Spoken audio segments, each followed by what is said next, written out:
یعنی کسی چیز کا بوسیدہ ہو جانا، اور بوسیدہ ہو کے جو وہ صورت اختیار کرتے ہیں اس عربی میں غصہ کہتے ہیں۔ قرآن مجید میں ایک مقام پر جب اس کا ترجمہ یہ کیا جاتا ہے، دو جگہ ہے کیا جاتا ہے تو بالکل مطلب وہ کوئی اس میں تردد نہیں پیدا ہوتا، یہ معنی ہے لفظ کی۔ اب یہ ہے کہ دوسرا مقام قرآن مجید کا ایسا ہے کہ جس میں اگر تو آدمی نظر انداز کر دے، اور دیکھیے آپ کے سامنے نظر انداز کر دے تو نظر انداز کر دینے میں تو ہر چیز ٹھیک ہوتی، نہ کرے دیکھیے میں ابھی آپ کو اس مثال دیتا ہوں تو آپ یہ مان جائیں گے کہ نہیں سوال پیدا ہوتا ہے۔ میں قرآن مجید کی بڑی چھوٹی صورتوں میں سب اسم ربک الاعلی الذی خلق فسوى والذی قدر فہدی والذی اخرج المرعى فجعلہ غثاء احوا۔ اب یہاں یہ دوسری مرتبہ ہے، اس میں جو تقابل ہے، یعنی اگر آپ ادبی لحاظ سے اپریشیٹ کریں جملوں کو تو وہ جملے یہ ہے کہ والذی قدر فہدی، یعنی اس نے تقدیر مقرر کی، اندازہ مقرر کیا، پھر اس کو رہنمائی دی۔ یعنی یوں سمجھ لیجیے کہ ایک بات جو ہے وہ پہلے ابتدائی بیان ہوئی اور پھر اس کو آگے بڑھا دیا۔ سب اسم ربک الاعلی الذی خلق، اس نے بنایا، فسوى پھر تسویہ کیا، ظاہر ہے کہ خلق اور اس کے بعد اگلا مرحلہ ہے نا، بات آگے بڑھ گئی، یعنی اس کا تسویہ کیا، اس کو سوار کے نیک سک سے درست کر دیا۔ الذی خلق فسوى والذی قدر فہدی، اس نے اندازہ ٹھہرایا پھر اس کو آگے بڑھا دیا۔ اب اس کی مثال دی ہے قرآن میں، والذی اخرج المرعى، اس نے ایک کوپل نکالی، فجعلہ غثاء احوا، اب میں اس کا ترجمہ کرتا ہوں، اس کو کوڑا کر کے بنا دیا۔ تو قبول کرتا ہے، نہیں قبول کرتا، اب وہی ترجمہ اٹھا کے دیکھ لیجیے ترجمے میں خود امام فرائی یہ کہتے ہیں کہ 40-45 سال تک میں یعنی میرا ذوق اس کو ماننے کے لیے تیار نہیں ہوا، یہاں تک کہ پھر مجھے یہ معلوم ہو گیا، اور اس کے دلائل انہوں نے دے دیے مفردات القرآن۔ لفظ زبان میں ازداد میں سے، عربی زبان میں یہ چیز بھی ہے کہ ایک ہی لفظ بالکل الٹ معنوں میں استعمال ہو جاتا ہے۔ تو غصہ جس طرح کوڑا کرنے کے لیے استعمال ہوتا ہے، اسی طرح کسی چیز کے گدرا کر بہت غیر شاداب رنگ آتا ہے، اس کے لیے بھی استعمال ہوتا ہے۔ اب اس کے بعد کیا چیز یہاں اس کو واضح کر دے گی، یعنی جس طرح میں نے عرض کر دیا کہ پچھلا جملہ اس کو قبول نہیں کرتا۔ پچھلے جملے کو اگر آپ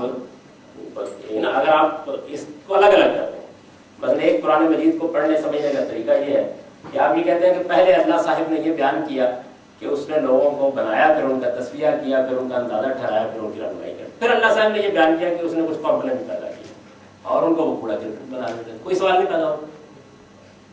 تو یہ قرآن مجید میں ایک میں نے مسئلے کی مثال دی۔ اسی طرح اور مثال دیکھی، اس سے بھی آپ یہ سمجھیں گے کہ لفظ کا شیڈ جو ہے وہ کیا مسائل پیدا کرتے ہیں۔ میں نے مولانا اصلاحی میموریز لیکچر میں بھی یہ مثال دی تھی کہ سورہ والضحیٰ ہے، اب اس میں اللہ تعالیٰ یہ بیان کرتے ہیں کہ نبی صلی اللہ علیہ وسلم الم یجدک یتیما فآوی ووجدک ضالا فہدی ووجدک عائلا فاغنی فاما الیتیم فلا تقہر واما السائل فلا تنہر واما بنعمت ربک، عام سورہ ہے، یاد ہے سب کو، آپ اس کو الگ الگ لے لیجیے کوئی فرق نہیں پڑتا۔ لیکن اگر ایک باذوق آدمی اعلیٰ کلام کو اپریشیٹ کر رہا تو وہ پڑھے گا تو یہ صاف نظر آ رہا ہے کہ پہلے 3 چیزیں بیان کی ہیں جو دی گئی، پھر اس کا کوئی حق بیان کیا گیا۔ اب کیسے؟ الم یجدک یتیما فآوی فاما الیتیم فلا تقہر، دیکھیے نا مقابلے میں، یعنی اگر آپ اس کو رکھیں الم یجدک یتیما فآوی، یعنی کیا ہم نے تجھے یتیم نہیں پایا اور ٹھکانہ دیا، ووجدک عائلا فاغنی ووجدک ضالا فہدی، جویائے راہ پایا، راستہ تلاش کرتے پایا تو راستہ نہیں دکھایا، ووجدک عائلا فاغنی، اور تجھے محتاج پایا تو غنی نہیں کیا، یعنی یہ 3 ہو گئے نا۔ اب دیکھیے اما الیتیم فلا تقہر، یہ بالکل ٹھیک ہو گئے، بھئی یتیم پایا تو ٹھکانہ دیا۔ اب یتیم اگر تمہیں نظر آئے، یعنی رسول اللہ کو مخاطب کر کے کہا ہے تو اس کے ساتھ برے طریقے سے پیش نہ ہو، یعنی اسے ڈانٹو نہیں، اما الیتیم فلا تقہر۔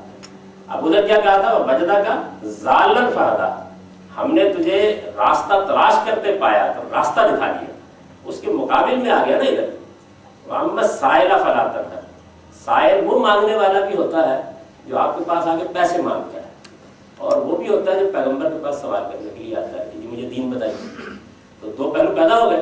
تو اگر آپ اس کو مقابل میں رکھ کے دیکھیں گے تو پھر آپ کا ذوق شہادت دے گا کہ یہاں اصل میں گلی والا سائل مراد نہیں ہے، یعنی گویا جملوں کی تعریف یہ ہے کہ ہم نے تجھے